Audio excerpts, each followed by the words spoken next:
Hello students, I hope आप लोग अच्छे होंगे। स्वागत करता हूं मैं आपको मेरे क्लासेस ऑनलाइन क्लासेस में एएस कॉन्सेप्ट इंस्टीट्यूट में। आज हम पढ़ेंगे 10th class chapter first maths का एक्सरसाइज 1.2। इस 1.2 में जो एलसीएम और एचसीएफ की बात आएगी, मासा और लासा की, इन दो चीजों को मैं आपको एक एक चीज बताने वाला हूं। हाँ, ये नहीं वीडियो की शुरुआत में मैं सारी चीज बताऊंगा। हर चीज का एक टाइम आएगा इस वीडियो के अंदर। हर चीजों को मैं समय आते ही आपको सारी चीजें बताऊंगा धीरे धीरे करके। एक ही बार बताऊंगा तो आपके यहां से जाएगा, है ना। तो हर चीज का एक टाइम लेके क्वेश्चंस, जैसे एक्सरसाइज के क्वेश्चंस भी कराऊंगा और कुछ चीजें जो इससे रिलेटेड बताऊंगा। यानी इस एक्सरसाइज को खत्म कराते कराते आपके एलसीएम और एचसीएफ के अंदर के जो डाउट होंगे मासा और लासा के, वो खत्म हो जाएंगे। इससे पहले हमने जो एक्सरसाइज 1.1 किया था, वहां पर मैंने आपको एचसीएफ निकालना सिखाया था, लेकिन वहां पर जो मेथड था वो यूक्लिड वाला मेथड लगाया था हमने। अगर मैं वहां से यूक्लिड का पार्ट हटा दूं, जो डिवाइड किया था ना डिवाइड, इस डिवाइड से हम, ये जो डिवाइड किया था हमने, इस डिवाइड से हम एचसीएफ निकालते हैं। लेकिन बस हमने यूक्लिड जोड़ने के लिए वो जो एल्गोरिथम लगाया था यूक्लिड से आया था। यहां हम एचसीएफ और एलसीएम निकालेंगे, लेकिन कैसे? प्राइम फैक्टराइजेशन मेथड से निकालेंगे, अभाज्य गुणनखंड विधि से निकालेंगे। ठीक है, तो स्टार्ट करते हैं अपनी एक्सरसाइज, जिसमें मैं आपको थोड़ी सी चीजें बताता हूं। हमने प्राइम नंबर यानी अभाज्य संख्या के बारे में पढ़ा, जो खुद के टेबल में आता है, उसको अपने अलावा कोई डिवाइड ना करे, उसको भाग ना कर सके, उसे प्राइम नंबर कहते हैं, यानी अभाज्य संख्या कहते हैं। अब यहां पर मैंने वर्ड यूज कर रहा हूं गुणनखंड। गुणनखंड यानी फैक्टर। अभाज्य गुणनखंड यानी प्राइम फैक्टराइजेशन क्या होता है? देखो, अगर मैं आपको बोलूं 10 को गुणनखंड कर दो, फैक्टर कर दो, क्या कर दो? गुणनखंड कर दो, फैक्टर कर दो, तो आप क्या करोगे? यहां लिखोगे 10 और शुरू कर दोगे अपना काम। ये लो भाई, 2 5 10, 5 1 5 कर दिया। अरे बाबा, यहां ध्यान दो, हमने जब 10 को तोड़ा तो कितना आया? 2 आया और 5 आया। हमने जब 10 का फैक्टराइजेशन किया, गुणनखंड किया, तो कितना आया? 2 आया और 5 आया। तसल्ली से समझेंगे चीजों को, बस देखते रहे। देखो, नेक्स्ट कोई भी डिजिट ले लेते हैं, एक और हम ले लेते हैं 15 ले लेते हैं। चलो, कितना ले लिया हमने? 15 ले लिया। चलो भाई, 15 को भी तोड़ देते हैं, तो 2 से तो जाएगा नहीं 15, कितना जाएगा? 3 और 5। ये चीज आता ना निकालने, गुणनखंड करना, फैक्टर करना। ठीक, कितना आया? 3 आया और 5 आया। अब एक बड़ी सी डिजिट बोलोगे, ले लेते हैं 30 ले लेते हैं। लीजिए, कितने लेते हैं? 30 ले लेते हैं। इस 30 को तोड़ते हैं। अब आप बोल रहे हो क्या करा रहा हूं मैं? बस देखते रहो, बताता हूं क्या कराने वाला हूं। यहां पर 15 आएगा, फिर 3 5 और फिर 5, ये आएगा। 2 आया, 3 आया और 5 आया। यहां मेरे इस चीज को बताने का मतलब क्या है? अगर हम किसी भी नंबर का गुणनखंड करते हैं, यानी फैक्टर निकालते हैं, तो आप देख रहे होगे इसका ये आया, इसका ये आया, इसका ये आया। आप एक चीज कॉमन देख रहे होंगे, इन सभी के गुणनखंड के अंदर, फैक्टर के अंदर जो डिजिट आती है, वो डिजिट एक प्राइम नंबर होती है, अभाज्य संख्या होती है। देख लो, 2 एक अभाज्य संख्या है, 5 भी एक अभाज्य संख्या है, प्राइम नंबर है ना। 3 भी प्राइम नंबर है, 5 भी प्राइम नंबर है। अब किसी भी डिजिट को अगर तोड़ोगे, गुणनखंड करोगे, फैक्टर करोगे, तो डिजिट जो आता है, ये जो डिजिट आती है, ये कौन सी डिजिट होती है? ये अभाज्य संख्या होती है। क्या होती है? अभाज्य संख्या, यानी प्राइम नंबर होती है। अब बोलोगे ये सब चीजें मैं क्यों बता रहा हूं? ये आपके रिलेटेड है, बताता हूं कैसे। अभी मैं एचसीएफ निकालूंगा और एलसीएम निकालूंगा, वहां मैं बताऊंगा कि ये चीज मैंने क्यों बताई आपको, कि मैंने क्यों बताया कि अगर हम किसी डिजिट को तोड़ेंगे, ब्रेक करेंगे, गुणनखंड करेंगे, तो उससे आने वाला जो डिजिट होगा वो अभाज्य संख्या होगा। ये पक्की बात है, प्राइम नंबर होगा। ठीक है, नेक्स्ट तो देखते हैं एक्सरसाइज के अंदर। एक्सरसाइज 1.2 का जो फर्स्ट क्वेश्चन है, इस फर्स्ट क्वेश्चन में कह रहा है आपको कि फाइंड करना है, निकालना है प्रोडक्ट ऑफ प्राइम फैक्टर, यानी अभाज्य गुणनखंड करना है। क्या करना है हमें? सिर्फ अभाज्य गुणनखंड। गुणनखंड करने आता है आपको? ठीक है, करते हैं। हमें 140 का करना है। क्या करेंगे 140 का, इसको हम गुणनखंड करेंगे यानी फैक्टराइजेशन, फैक्टर निकालेंगे। लास्ट में 0 होता है तो किससे डिवाइड होता है वो? जी हाँ 2 से डिवाइड होता है। कितना आ जाएगा ये? अभी भी लास्ट में 0 है तो किससे डिवाइड होगा ये? लास्ट में 5 है तो ये 5 से डिवाइड हो जाएगा, लेकिन आपको बताओ हम सबसे स्मॉल लेते हैं, यानी ये 5 3 8 होगा, यानी 1 से 2 से नहीं जाएगा, 3 से नहीं जाएगा, तो हम 5 से ही लेंगे। और 7 ये हमने इसको ब्रेक किया। ब्रेक करने से हमारे पास जो डिजिट आई इनको हम एज इट इज यहां नोट करते हैं। कोई दिक्कत? ये हमारा आंसर हो गया। क्यों हो गया? देखो मैंने आपको अभी पहले बताया था, जब हम किसी डिजिट को गुणनखंड करते हैं, फैक्टर करते हैं, तो वहां से क्या चीज निकल के आता है? प्राइम नंबर निकल के आता है, अभाज्य संख्या निकल के आती है। इसलिए इस मेथड को क्या, इसलिए ये जो चीज मैंने किया ये हमारा प्राइम फैक्टराइजेशन हो गया, अभाज्य गुणनखंड हो गया। गुणनखंड तो है लेकिन कैसा है? अभाज्य गुणनखंड है। समझ में आ गया? मैंने इससे पहले क्यों बताया था आपको चीजें? हाँ, यही रीजन था कि जब भी हम किसी डिजिट को ब्रेक करते हैं, तोड़ते हैं, तो उससे जो निकलने वाला जो डिजिट आता है वो कैसा होता है? अभाज्य यानी प्राइम नंबर होता है। इसलिए ये प्राइम फैक्टराइजेशन हो गया, अभाज्य गुणनखंड हो गया। अगर मैं 156 को अगर ब्रेक करूं तो कितना आएगा? पहले 2, लास्ट में अगर 6 है तो भी ये 2 से डिवाइड हो जाता है, पता है ना? मैं बताते जाऊंगा साथ में चीजें। अभी लास्ट में 8 है तो भी ये 2 से डिवाइड हो जाएगा। अब लास्ट में ना, अब किससे जाएगा? 39 3 से जाएगा। 13 से जाएगा। क्लियर है? यानी हमने यहां पर ब्रेक किया तो यहां पर आ गया हमारा 2 आ गया, 2 आ गया, 3 आ गया, 13 आ गया। कोई दिक्कत? ये हमारा आंसर हो गया। क्लियर है? ये कहां से आया? ठीक है, आप नोट करते रहेंगे साथ साथ में। अगर इसको चाहे तो ऐसे भी लिख सकते हो। यहाँ 2 कितने हैं? 2 की पावर 2 लिख सकते हो। यहाँ तो 5 अकेला है और 7 भी अकेला है, ऐसे भी लिख सकते हो उसको। यहाँ 2 की पावर जितने रिपीट होंगे उतने लिख देंगे, पता है ना? अगर मान के चलो 3 है हमारा, कितनी बार है? 3 बार। अगर यहाँ से एक और हो जाता तो कितना आ जाता है? पूरा आ जाता। सिंपल सी चीज है। इस तरह यहाँ देखो, यहाँ 2 कितनी बार है? 2 बार है, 3 एक बार है और 13 है। इस तरह आप लिख दोगे। ये हम अभाज्य गुणनखंड यानी प्राइम फैक्टर निकाल रहे हैं। फर्स्ट क्वेश्चन हो रहा है हमारा। 3825 इसको भी हम कर लेते हैं। अगर आप 3825 को निकालोगे तो सबसे पहले ये आपका देखो 2 से जाने वाला नहीं, 3 से जाएगा। देखो 3 1 3, 3 2 6 और 6 गया, 2 इधर आ गया, कितना आया?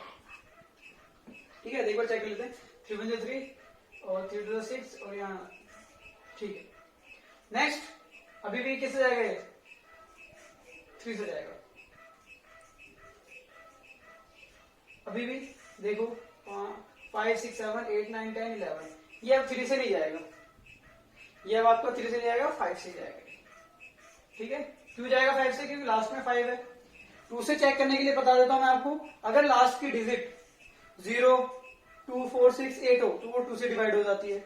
अगर हम सभी को ऐड कर दें और ऐड करने पे 3 का टेबल आए तो 3 से डिवाइड होगी। जैसे देखो इन सभी को ऐड किया, 5 6 7 और 8 कितना हो गया? 15 और 15 3 कितना हो गए? 18। तो 18 3 के टेबल में आता है, हाँ, तो इसलिए 3 से डिवाइड हो गया। इस लाइन को ऐड करो, 5 7 कितने हो गए?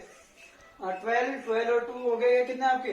14 14 और 1 50। क्या 3 टेबल में आता है? इसलिए 3 से डिवाइड होगा। यहाँ देखो 5 2 7 4 11, क्या 3 के टेबल में आता है 11? नहीं ना, इसलिए 3 से डिवाइड नहीं हुआ। लास्ट में 5 था इसलिए 5 से डिवाइड हो गया। ठीक है, आई होप आपको क्लियर है। अब 5 से करेंगे तो कितना आएगा? यहाँ से 85, फिर आपका 5 से जाएगा। अब 17 ना तो 2 से जाएगा, 3 से जाएगा, 4 से, किसी से जाएगा, क्योंकि ये 17 से ही जाएगा। क्लियर है? हम इसको यहाँ नोट कर देते हैं। 3 इंटू 3 इंटू 5 इंटू 5 इंटू 17, ये हमारा अभाज्य गुणनखंड हो गया, प्राइम फैक्टर हो गया। इसको मैं ऐसे भी लिख सकता हूँ, 3 कितने हैं यहाँ पर? 1 2, तो 2 लगा सकते हो पावर। 5 5 है तो 5 में तो कितने हैं यहाँ पर? 2, तो 2 लगा सकते हो। बाकी जो क्वेश्चन मैंने छोड़ा उसको आपको खुद करना है। तो आई होप आपको क्लियर हो गया होगा प्राइम फैक्टर निकालते कैसे हैं, अभाज्य गुणनखंड कैसे निकालते हैं और होता क्या है। तो यहाँ मैंने फर्स्ट क्वेश्चन कराया है और आपको अभी तक मैंने सिर्फ जानकारी दी है प्राइम फैक्टर की, अभाज्य गुणनखंड की विधि की। धीरे धीरे सारी इंफॉर्मेशन मैं दे दूंगा आपको। ठीक है, नेक्स्ट क्वेश्चन देखते हैं। तो स्टार्ट करते हैं। हमें ये नंबर दे रखा और कह रहा है इसका एलसीएम निकालो और एचसीएफ निकालो, लसा और मासा निकालना है। बहुत आसान है, अगर आपको फर्स्ट क्वेश्चन समझ में आ गया तो बिल्कुल सेम वैसे करना है, बस थोड़ा सा लगे बता देता हूँ। पहले हम फाइंड करना सिखा देता हूँ, फिर बता देता हूँ होता क्या है। हमें कह रहा है इन दोनों का एलसीएम और एचसीएफ निकालना है। ठीक है, तो निकालते हैं। सबसे पहले आप 26 को लिखेंगे और इसका प्राइम फैक्टर कर देंगे, जैसे अभी फर्स्ट क्वेश्चन में किया, अभाज्य गुणनखंड कर देंगे। तो करते हैं, कितना आएगा? बस इतना ही आएगा, और क्या, और कुछ हो सकता है? नहीं है ना, बस 91। 91 किससे जाएगा देखिए, बताइए मुझे। 7 से चला जाएगा, 2 से नहीं जाएगा, 3 से नहीं जाएगा, 4 से नहीं, 7 से जाएगा। और 13 किससे जाएगा? 13 से ही जाएगा। ये हमारा इतना आ गया। ये हमने फर्स्ट क्वेश्चन में किया था। हमें सबसे पहले अभाज्य गुणनखंड कर देना है, कर दिया। ठीक है, करने के बाद एचसीएफ कैसे निकालोगे? मैं एचसीएफ निकालना सिखा रहा हूं, यानी इसको हम कहते हैं मासा।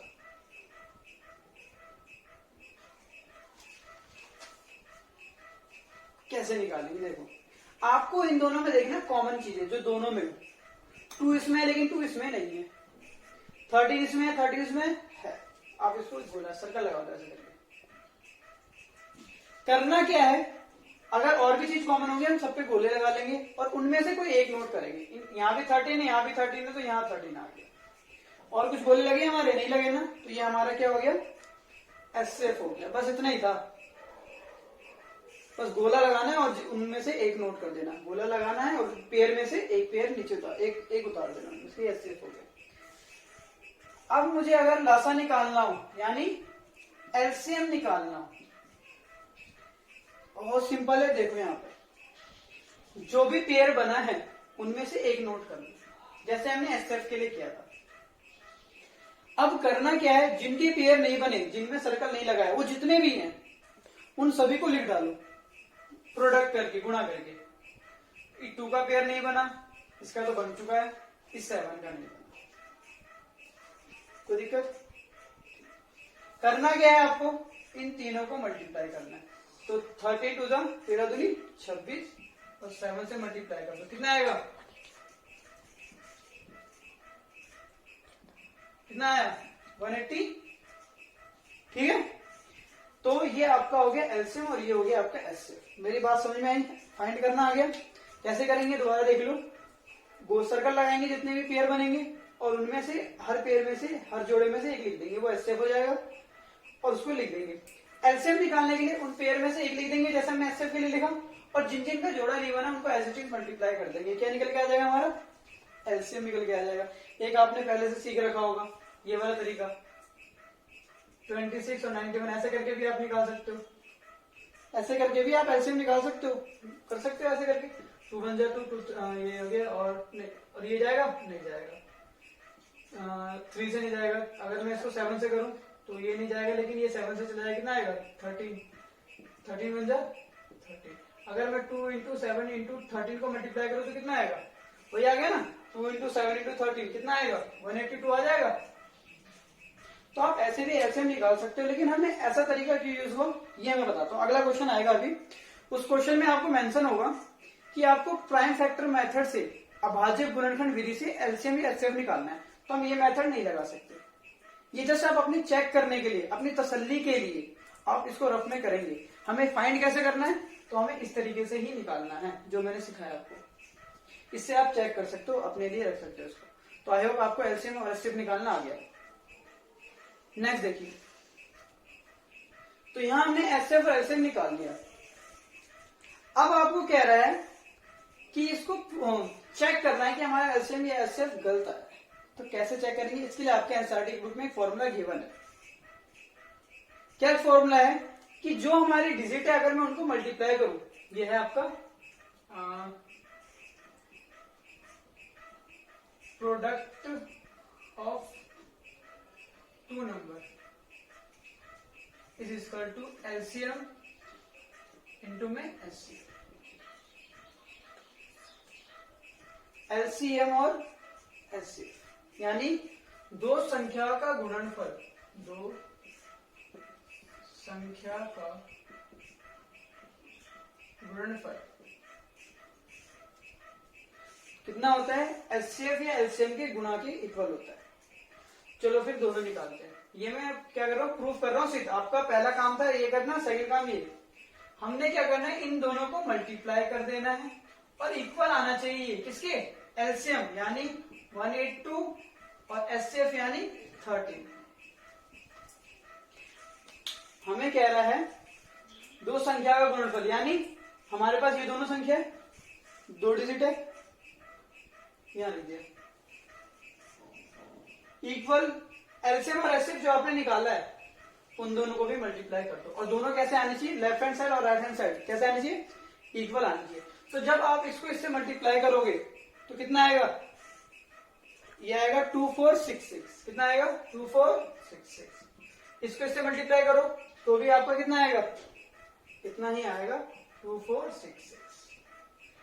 जब इससे इसको मल्टीप्लाई करोगे तो आपका 2466 आएगा, इससे इसको मल्टीप्लाई करेगा तो भी आपका यही आएगा।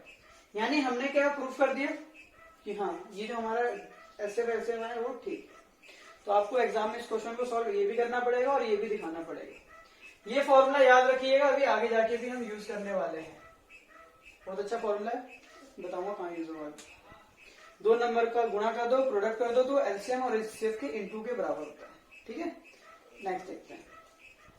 अब मैं आपको थोड़ा सा इन्फॉर्मेशन देता हूँ एचसीएफ और एलसीएम के बारे में। देखो हमने निकाला एलसीएम और क्या निकाला हमने? एचसीएफ। लासा और मासा निकाला, लासा और मासा निकाला। देखो क्या होता है, जब भी हम किसी डिजिट का एलसीएम और एचसीएफ निकालते हैं तो ये लीस्ट कॉमन फैक्टर और ये हाईएस्ट कॉमन फैक्टर कहलाता है। देखो कैसे, अगर मान लो मेरे पास डिजिट 4 है और एक डिजिट 12 है, मैं बोलूं भाई इनका एचसीएफ निकालो एलसीएम निकालो, तो आप इसको ऐसे ऐसे तोड़ दोगे और इसको 2 3 3 ये होगा ना, 2 2 3 होगा।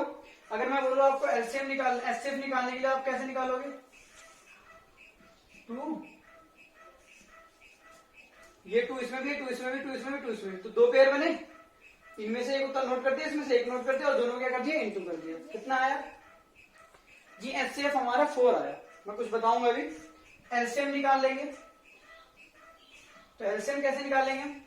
देखो जो जो पेयर बने उनमें से तो एक ही लिख लेंगे हम, और जिसका जोड़ा नहीं बना उसको हम मल्टीप्लाई कर देंगे। कितना आएगा? अब यहां पर इस डिजिट को और इस डिजिट को देखो और यहां पर आपको क्लियर हो जाएगा एचसीएफ और एलसीएम होता क्या है। एलसीएम की बात करता हूं मैं, सबसे पहले लसा की बात करता हूं। 12 आया, ये लीस्ट कॉमन फैक्टर इसलिए सॉरी लीस्ट कॉमन मल्टीप्लिकेशन, मतलब देखो बताता हूं मैं क्या है। 12 आया, क्या 4 और 12 के टेबल में 12 ही आता है और कुछ नहीं आएगा? 4 और 12 के टेबल में सिर्फ 12 आएगा क्या? इन दोनों में और क्या कॉमन हो सकता है? 12 आएगा। और क्या आ सकता है दोनों में? यहाँ देखिए 4 और 12 के टेबल में क्या सिर्फ 12 ही आएगा? 12 आ सकता है, 24 आ सकता है, 36 12। इन दोनों का अगर मैं बात करूं कौन कौन से टेबल आ सकते हैं इन दोनों के इनके पार टेबल में, तो 12 आ सकता है, 24 4 के टेबल में भी आता है, 12 के टेबल में भी आता है, 36 12 के टेबल में भी आता है, 4 के टेबल में भी आता है। लेकिन एलसीएम क्या होता है, लसा क्या होता है? ये हमें सबसे कम निकाल के देता है, सबसे कम। आने के तो इससे आगे बहुत सारे आएंगे, लेकिन एलसीएम क्या निकाल के देता है हमें? सबसे कम निकाल के देता है। सबसे कम कॉमन क्या है इनके अंदर? सबसे कम कॉमन है 12। अब सबसे अधिक क्या है वो तो हमें नहीं पता क्या है वो, लेकिन सबसे कम निकालने के लिए हम किसका यूज करते हैं? एलसीएम का यूज करते हैं। समझ में आया आपको? क्योंकि ज्यादा से ज्यादा तो और भी आ सकते हैं, लेकिन एलसीएम हमें सबसे कम निकाल के देगा। ठीक है, अब बात करते हैं हाईएस्ट कॉमन फैक्टर। ये हमारा जी 4 आया। कितना आया? 4 आया। वो क्यों आया? देखो हाईएस्ट कॉमन फैक्टर अगर मैं बात करूं, देखो 4 यहाँ भी है, देखो 4 और यहाँ 12, इनके बीच में जो एचसीएफ आया वो 12 आया, 4 आया। तो ये क्या बता रहा है आपको कि ये हाईएस्ट कॉमन फैक्टर है 4। इनके अलावा इनमें से कॉमन आप निकालोगे तो इनके अंदर जो कॉमन, देखो 2 यहाँ भी है, 2 यहाँ भी, यानी यहाँ पर भी आपका 4 है, 2 यहाँ भी है, 2 यहाँ भी, यानी यहाँ पर भी आपका 4 है। अगर आप ज्यादा से ज्यादा इनमें से निकालने की कोशिश करोगे ना, तो निकालने के तो आप ये भी कर सकते हो, यहाँ से 2 निकाल सकते हो और यहाँ से 2 निकाल सकते हो। निकाल सकता हूं मैं, इस 4 में से भी 2 निकाल सकता हूँ, इस 12 में से भी 2 निकाल सकता हूँ। निकालने को तो मैं इसमें से 4 भी निकाल सकता हूँ, क्योंकि इसके साथ 1 होगा, इसके साथ भी 1 होगा, और यहां से निकालने को मैं 4 यहां से भी निकाल सकता हूँ। अगर मैं बात करूं और भी डिजिट आप निकाल सकते हैं इसमें से, इस 4 में से कुछ और भी खींच के निकाल सकते हैं। भाई कैसे निकालोगे, इस 4 के पास तो 4 के अलावा कुछ है ही नहीं, है नहीं है ना, इसका मतलब ये सबसे लास्ट है। 4 के इससे बाद कुछ है नहीं है ना, इसका मतलब ये सबसे लास्ट है, यानी हमारा जो एचसीएफ बताता है वो हाईएस्ट कॉमन चीज निकाल के दे देता है आपको। ठीक है, अगर आपको थोड़ा सा भी डाउट लग रहा है ना, वीडियो को बैक ले जाओ और दोबारा से देखो, फिर बैक ले जाओ, चीजें समझ में आ जाएगी। ठीक है, बढ़िया से कि एचसीएफ क्या होता है, एलसीएफ क्या होता है, मैंने आपको पूरा क्लियर करके बता दिया। कोई डाउट हो तो आप ग्रुप में कांटेक्ट कर सकते हैं। नेक्स्ट क्वेश्चन देखते हैं, क्वेश्चन सेकंड का सेकंड पार्ट देखते हैं। 510 को हम क्या करेंगे, इन दोनों का हमें क्या निकालना है, एचसीएफ और एलसीएफ निकालना है, फिर चेक भी करना है। इस पर हम थोड़ी स्पीड बढ़ाते हैं अपनी। तो 510 को हम करेंगे 2 to the 4, 2 5 से 10, 2 5 से 10, ये आएगा। ठीक है, अब ये कितने जाएगा, 3 से चला जाएगा। अब ये जाएगा 5 से जाएगा। ठीक है, ठीक है, और 17 तो 17 से जाएगा। क्लियर है, तो यहां हमने इसको तोड़ दिया, ये हमारा इतना आ गया। 92 को निकालते हैं, लास्ट में 2 है तो 2 से डिवाइड हो जाएगा, 2 4 जाएगा, 2 6 12, लास्ट में 6 है तो भी 2 से हो जाएगा। अब ये 2 से नहीं आएगा, 2 आ गया, 2 आ गया, 23 आ गया। अगर मैं इसका एचसीएफ की बात करूं, एचसीएफ यानी मासा की बात करूं, तो मासा कितना आ जाएगा, जोड़ा बनाओ, जोड़ा बन गया, और कुछ बन रहा है, नहीं बन रहा ना, तो ये हमारा 2 आ गया। इनमें से एक नोट कर दिया, ये हमारा क्या हो गया, एचसीएफ हो गया। एलसीएम की अगर मैं बात करूं तो हम इन जोड़े में से सिर्फ एक नोट कर लेंगे, और जिन जिन का नहीं बना उन सभी को नोट कर देंगे। इन तीनों को मैंने यहां लिख दिया, और ये दोनों मेरे ये रहे, और ये तो मेरा पहले से हो गया। जब आप इसको मल्टीप्लाई करोगे तो मल्टीप्लाई करने पे आ जाएगा आपका 23460, 23460 मल्टीप्लाई कर लेना इसे, इससे इसको मल्टीप्लाई करने इतना आ जाएगा, ये आएगा। अब इनको चेक करते हैं कि हमारा ऐसे पर सही है या नहीं, क्या है ना, क्वेश्चन करने के लिए करते हैं। तो चेक कैसे करते हैं, मैंने अभी आपको फॉर्मूला बताया था, आपको फॉर्मूला लिखोगे यहाँ पर। ठीक है, नेक्स्ट देखिए, अब हम इन दोनों डिजिट को मल्टीप्लाई करेंगे, और कितना आना चाहिए, इन दोनों के मल्टीप्लाई के बराबर। ये कह रहे हैं ना, हमारा जो फॉर्मूला क्या कहता है, इन दोनों नंबर को मल्टीप्लाई कर दो, और जो एचसीएफ आया और एलसीएम आया उन दोनों को मल्टीप्लाई कर दो, और दोनों इक्वल आने चाहिए। तो फटाफट इन दोनों को मल्टीप्लाई करते हैं। ठीक है, 5 1 92, 2 5 to the 10, मैं 0 नहीं लिख रहा हूँ, 0 हमारे से उतार देंगे। ये आ गया 4692, और ये 0 था, यहाँ 0, यानी इन दोनों को जब मल्टीप्लाई करेंगे तो इतना आएगा। इन दोनों को मल्टीप्लाई करो, 0, क्या आ रहा है, सेम, यानी हमारा ये क्वेश्चन ठीक है, यानी ये हमारा आंसर हो गया। इसके जो पार्ट्स में रेस्ट छोड़ दिए इनको करना है, नहीं होता ट्राई। ठीक है, तो बताइए मुझे, बाकी हम करते हैं नेक्स्ट क्वेश्चन। तो अभी तक आई होप आपको क्लियर होगा सारी चीजें। देखते हैं क्वेश्चन थर्ड। ये जो मैंने आपको प्राइम फैक्टराइजेशन मेथड सिखाया, इसी मेथड से अभाज्य गुणनखंड विधि से हमें क्या निकालना है, एचसीएफ और एलसीएम निकालना है। आ गया, देखिए एक बार निकालता हूं दोबारा। 12 लेंगे, इसको गुणनखंड कर दे, तो 12 को जब तोड़ो कितना आएगा, ये आएगा, इसको यहां नोट कर देंगे, कर दिया। 15, इसको भी ब्रेक करेंगे तो कितना आएगा, 3 5 प्लस 21 को तोड़ो कितना आएगा? और कुछ नहीं। अब मैंने आपको बताया था एचसीएफ निकालने के लिए, अभी तक हमने सिर्फ 2 डिजिट ली थी, यहां पर कितनी डिजिट आ गई है? सॉरी एलसीएम एचसीएफ ज्यादा जल्दी होगी मुझे, एचसीएफ और एलसीएम यहां पर 3 डिजिट है, इसलिए मैंने एग्जांपल लिया। देखो इनमें 2 है लेकिन 2 यहां नहीं है और 2 यहां नहीं है, कोई जोड़ा नहीं बन रहा हमारा पेयर। 2 नहीं है, 3 यहां है, 3 यहां है और 3, जी हाँ ये आपका कनेक्शन बन गया। ये चीज एक ध्यान देना, अगर मान लो यहाँ 2 था और 2 यहां भी होता तो, और यहां नहीं है 2, तो ये नहीं आप इसका जोड़ा बना दो और यहां लिख दो ना। अगर आपके पास 3 डिजिट है तो तीनों में ही कॉमन होना चाहिए वो। ये 3 यहां भी था, 3 यहां भी था, 3 यहां भी था, हमने कर दिया। अब देखो 5 यहाँ है लेकिन बाकी में नहीं है, 7 यहाँ है लेकिन बाकी में नहीं है, हमने सारा चेक कर लिया। यानी इस पूरे एक पेयर, ये जो ग्रुप बनी है, इनमें से सिर्फ हम एक चीज लिखेंगे। जब भी हम कोई पेयर बनाते हैं, गोला बनाते हैं, तो उनमें से कोई एक चीज लिखते हैं। ये हमारा क्या आ गया? एचसीएफ आ गया। एचसीएफ निकालने के लिए मैंने क्या बताया, इस पूरे जो इनमें से एक लिख देते हैं और जिस चीज का जोड़ा नहीं बना, पेयर नहीं बना, उन सबको क्या करेंगे? मल्टीप्लाई में। जैसे 2 का नहीं बना, इस भी 2 का नहीं बना, इस 5 का नहीं बना और इस 7 का नहीं बना। अब अगर आप इसको मल्टीप्लाई करो तो कितना आया करते हैं? 3 to the 6, 6 to the 12 और 7 5 35। मल्टीप्लाई कर दो, 40 दोबारा करते हैं, 12 35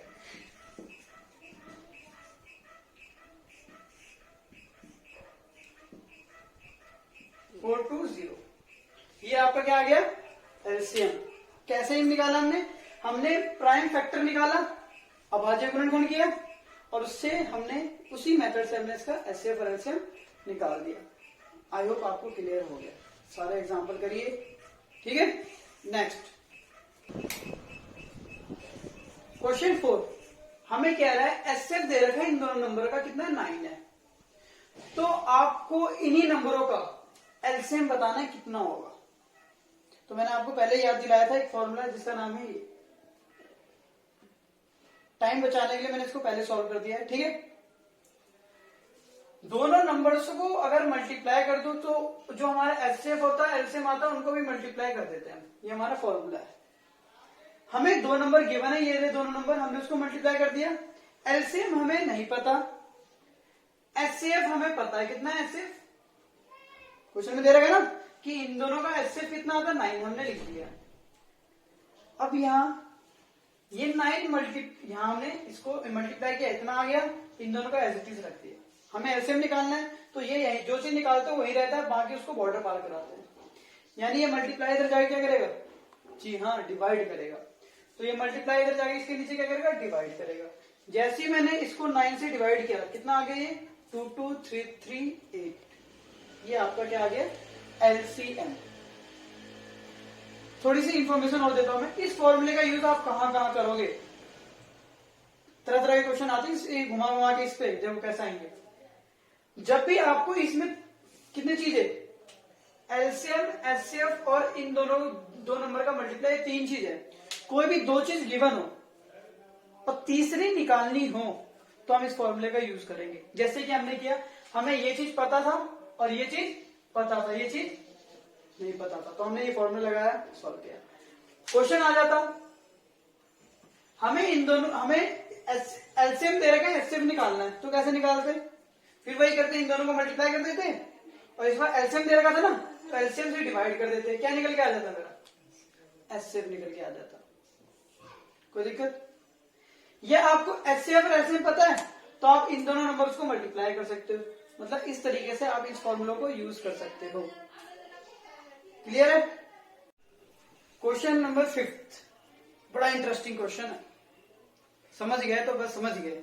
देखिए इसको, हमें कह रहा है 6 की पावर n, जहां n क्या है? एक नेचुरल नंबर है। नेचुरल नंबर में तो समझते हो प्राकृतिक संख्या है, 1 2 3 4 कह रहा है यहां पर पावर कुछ भी रखने पे क्या ये जीरो पे एंड होगा, जीरो पे एंड होगा यानी अंत होने का मतलब समझो। कहने का मतलब है अगर मैं n की जगह पे 1 रखता हूं तो 6 आएगा, 2 रखता हूं तो 2 बार मल्टीप्लाई कर दो कितना आएगा 36 आएगा, 3 रख दो तो कितना आएगा, कितना आएगा जल्दी बताओ, 216 आएगा। क्या ये जीरो पे एंड हो रहा है? नहीं हो रहा ना। हाँ, ये जीरो पे एंड नहीं होगा। अगर आप यहाँ पर 1 रख दो पहले, या 2 रख दो, या 3 रख दो, या 4 रख दो, 5 रख दो, ये जीरो पे एंड नहीं होगा। अब आप बोलोगे भैया आपने तो बोल दिया नहीं होगा, कैसे प्रूफ करेंगे, कैसे सिद्ध करेंगे, ये अब मैं बताता हूँ कि कैसे करेंगे इसको प्रूफ। कैसे हमें पता चलेगा कि ये जो डिजिट है वो जीरो पे एंड होगा, कौन सा डिजिट जीरो पे एंड नहीं होगा, इसके लिए लॉजिक क्या है वो मैं समझाता हूँ आपको। देखो मैं एक एग्जांपल लेता हूं, अगर 10 की पावर ले लूं, क्या ये जीरो पे एंड होगा? जी हाँ, ये जीरो पे हमेशा एंड होगा। करके देख लो, पहले 1 रख लो, अब 2 रख लो, 3 रख लो,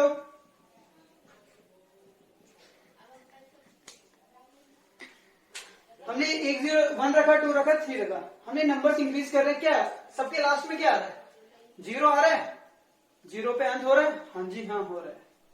अब ऐसा क्या है 6 के अंदर और ऐसा क्या है 10 के अंदर कि ये जीरो पे अंत नहीं हो रहा लेकिन ये जीरो पे अंत हो रहा है, जीरो पे एंड हो रहा है, अंत में जीरो आ रहा है। ये चीज मैं समझाता हूं आपको। क्वेश्चन समझ में आ गया?